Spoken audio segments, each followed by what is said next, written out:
Hello പ്രിയ നിക്ഷേപകർ, ബന്ധപ്പെട്ടിരിക്കുന്നു ദേത് കവിളത് കമ്പനിയെക്കുറിച്ചുള്ള പൊതുവായ വിവരങ്ങളിൽ നിന്ന് ആരംഭിക്കാം. നിങ്ങൾക്ക് വേണമെങ്കിൽ നിങ്ങൾക്ക് ഇത് താൽക്കാലികമായി നിർത്താം. സംശയാസ്പദമായ ഓർഗനൈസേഷന്റെ ഓരോ സൂചകവും നിങ്ങൾക്ക് വിശദമായി പരിശോധിക്കാം. ഇനി കമ്പനിയുടെ പ്രധാന സൂചകങ്ങൾ നോക്കാം. തക്കക്ക് ഉപേദമോ ക്ഷയം അങ്ങനെ തെളിവകരെ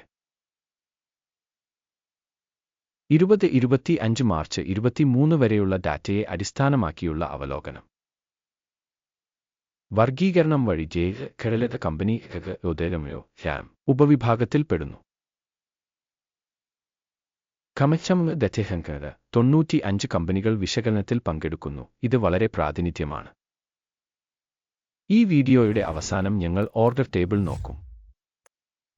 പഠിച്ചുകൊണ്ടിരിക്കുന്ന കമ്പനിയുടെ ഫലം ഇതാണ്. 10.8.5. ഉപവിഭാഗത്തിന്റെ ശരാശരി ഫലം 2.7 പോയിന്റാണ്.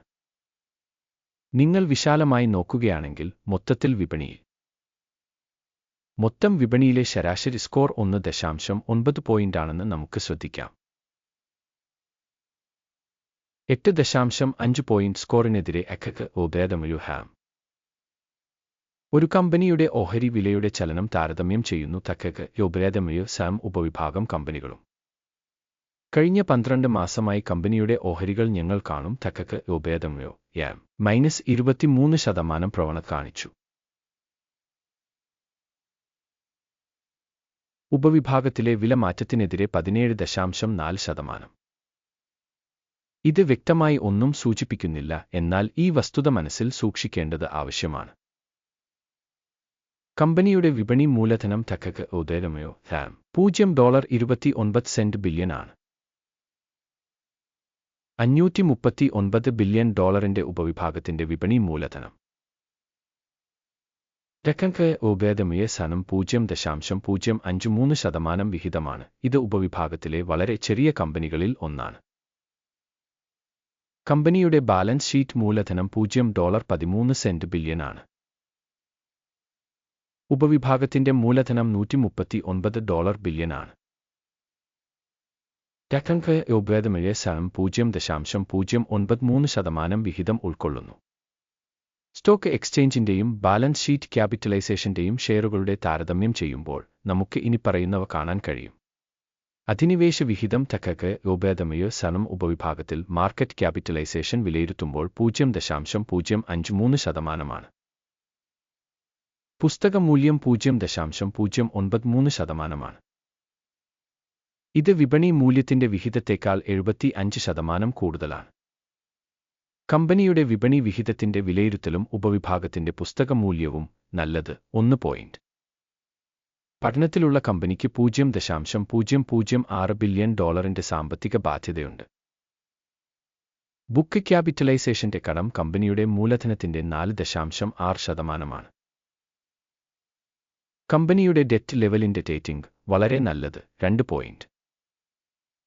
കമ്പനിയുടെ വിപണി മൂല്യത്തിന്റെ ബാലൻസ് അതിന്റെ ലാഭം 25.5 ആണ്. 66.1 എന്ന ഉപവിഭാഗ ശരാശരിയേക്കാൾ 61% കുറവാണ്. ഉപവിഭാഗത്തിലെ കമ്പനികളുമായി താരതമ്യപ്പെടുത്തുമ്പോൾ കമ്പനിയുടെ വിപണി മൂല്യം ലാഭ സൂചകങ്ങളിലേക്കുള്ള വിലയിരുത്തൽ വളരെ നല്ലത്. 2 പോയിന്റുകൾ. കഴിഞ്ഞ 12 മാസത്തെ ലാഭം $11 മില്യൺ ആയിരുന്നു. വരാനിരിക്കുന്ന 12 മാസത്തെ ഭാവി വരുമാനം $17 മില്യൺ ആയിരിക്കുമെന്ന് പ്രതീക്ഷിക്കുന്നു. ഇത് നിലവിലെ കണക്കിനേക്കാൾ 53.5% കൂടുതലാണ്. ഉപവിഭാഗത്തിലെ കമ്പനികളുമായി താരതമ്യപ്പെടുത്തുമ്പോൾ പ്രവചിക്കപ്പെട്ട ഭാവി ലാഭ സൂചകത്തിന്റെ വിലയിരുത്തൽ നല്ലത്. 1 പോയിന്റ്. കമ്പനിയുടെ വിലയും വരുമാന അനുപാതവും 1.3 ആണ്. ഉപവിഭാഗം 4-ലെ ശരാശരി ഉപവിഭാഗത്തിലെ ശരാശരിയേക്കാൾ 68% കുറവാണ്. ഉപവിഭാഗത്തിലെ സൂചകങ്ങളുമായി താരതമ്യപ്പെടുത്തുമ്പോൾ അതിന്റെ വരുമാനത്തിലേക്കുള്ള എക്സ്ചേഞ്ച് വിലയുടെ സൂചകങ്ങളുടെ വിലയിരുത്തൽ നല്ലത്. 1 പോയിന്റ്. കഴിഞ്ഞ 12 മാസത്തെ വരുമാനം $220 മില്യൺ ആണ്. അടുത്ത 12 മാസത്തേക്കുള്ള ഫോർവേഡ് വരുമാനം $340 മില്യൺ ആണ്. ഇത് ഇപ്പോഴുള്ളതിനേക്കാൾ 55% കൂടുതലാണ്. ഉപവിഭാഗത്തിലെ കമ്പനികളുടെ സൂചകങ്ങളുമായി താരതമ്യപ്പെടുത്തുമ്പോൾ കണക്കാക്കിയ ഭാവി വരുമാനത്തിന്റെ വിലയിരുത്തൽ നല്ലത് 1. വിൽപ്പന മാർജിൻ 5%. ഉപവിഭാഗത്തിന് ശരാശരി 6%. ഉപവിഭാഗ ശരാശരിയും കമ്പനിയുടെ പ്രകടനവും തമ്മിലുള്ള വ്യത്യാസം 1%. ഉപവിഭാഗത്തിലെ കമ്പനികളുടെ സൂചകങ്ങളുമായി താരതമ്യപ്പെടുത്തുമ്പോൾ വിൽപ്പന ലാഭത്തിന്റെ വിലയിരുത്തൽ സഹിക്കാവുന്ന 0 പോയിന്റുകൾ. ഉപവിഭാഗം അനുസരിച്ച് ജീവനക്കാരുടെ എണ്ണം അനുസരിച്ച് കമ്പനിയുടെ വിഹിതം 0.312%. ഇത് വിപണി മൂലധന വിഹിതത്തിൽ 489% വർധനവാണ്. ഈ വസ്തുത സ്ഥാപനത്തിന്റെ വിപണി മൂല്യത്തിലെ അസന്തുലിതാവസ്ഥയെ പ്രതിഫലിപ്പിക്കുന്നു. തക്കംക്ക് ഉപഭേദമയോ ഒരുപക്ഷേ കുറച്ചു കാണുന്നതിലേക്ക്.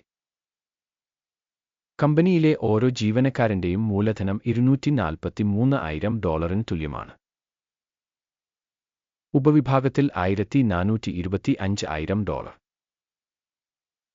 ഉപവിഭാഗ ശരാശരിയും കമ്പനിയുടെ പ്രകടനവും തമ്മിലുള്ള വ്യത്യാസം 82.9%. ഉപവിഭാഗത്തിലെ കമ്പനികളുടെ സൂചകങ്ങളുമായി താരതമ്യപ്പെടുത്തുമ്പോൾ ഒരു ജീവനക്കാരൻ മൂലധനത്തിന്റെ അളവ് വിലയിരുത്തൽ നല്ലത് 0.5 പോയിന്റ്. കമ്പനിയിലെ ഓരോ ജീവനക്കാരന്റെയും ലാഭം $9,500 ആണ്. ഉപവിഭാഗത്തിലെ ശരാശരി $21,600 ആണ്. കൂടാതെ ഉപവിഭാഗ ശരാശരിയും കമ്പനിയുടെ പ്രകടനവും തമ്മിലുള്ള വ്യത്യാസം 56%. ഉപവിഭാഗത്തിലെ കമ്പനികളുടെ സൂചകങ്ങളുമായി താരതമ്യപ്പെടുത്തുമ്പോൾ ഒരു ജീവനക്കാരൻ ലാഭത്തിന്റെ വിലയിരുത്തൽ സഹിക്കാവുന്ന 0 പോയിന്റുകൾ. ഒരു കമ്പനി ജീവനക്കാരന്റെ വരുമാനത്തിന്റെ വിഹിതം $190,000 ആണ്. ഉപവിഭാഗത്തിൽ $360,000.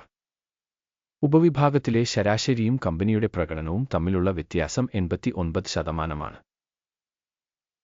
ഉപവിഭാഗത്തിലെ കമ്പനികളുടെ സൂചകങ്ങളുമായി താരതമ്യപ്പെടുത്തുമ്പോൾ ഓരോ ജീവനക്കാരന്റെയും വിൽപ്പനയുടെ വിലയിരുത്തൽ സഹിക്കാവുന്ന 0 പോയിന്റുകൾ. വിൽപ്പന ഇടപാടുകളുടെ അളവ് 1%-ന് തുല്യമാണ്. ഉപവിഭാഗത്തിന് ശരാശരി 2%. ഇതൊരു ഷോർട്ട് സ്ക്വീസ് ഇൻഡിക്കേറ്ററാണ്. സാങ്കേതിക സൂചകം 14 കമ്പനിക്ക് 36% ലെവൽ കാണിക്കുന്നു. തക്കക്ക് ഉപഭേദമയൂസാം.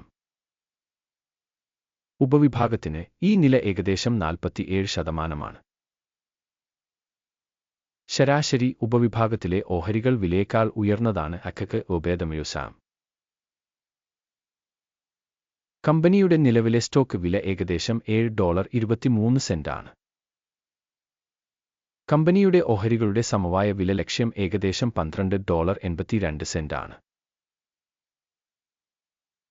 നിലവിലെ വിലയുടെയും സമവായ പ്രവചനത്തിന്റെയും ചലനാത്മകത ഏകദേശം 77%. നമുക്ക് ഓർഡറുകളുടെ പട്ടിക നോക്കാം. അത് നിങ്ങൾക്ക് ലഭ്യമാണ്. അതിലേക്കുള്ള ഒരു ലിങ്ക് പിൻ ചെയ്ത കമന്റിലുണ്ട്. ഒരു വിവരവും റഫറൻസ് മൂല്യനിർണ്ണയ സംവിധാനവും മുഖേന തന്നിരിക്കുന്ന സീസൺ തീരുമാനങ്ങളിലെ എല്ലാം ഓർഡർ പട്ടികയിൽ അടങ്ങിയിരിക്കുന്നു. കഴുലത് ഓർഡർ ടേബിളിലേക്കുള്ള ആക്സസ് തികച്ചും സൗജന്യവും തുറന്നതുമാണ്. പിൻ ചെയ്ത കമന്റിലെ ലിങ്ക്. കമ്പനിയുടെ ഓഹരികളുടെ മൂല്യനിർണ്ണയത്തിന്റെ ഫലമായി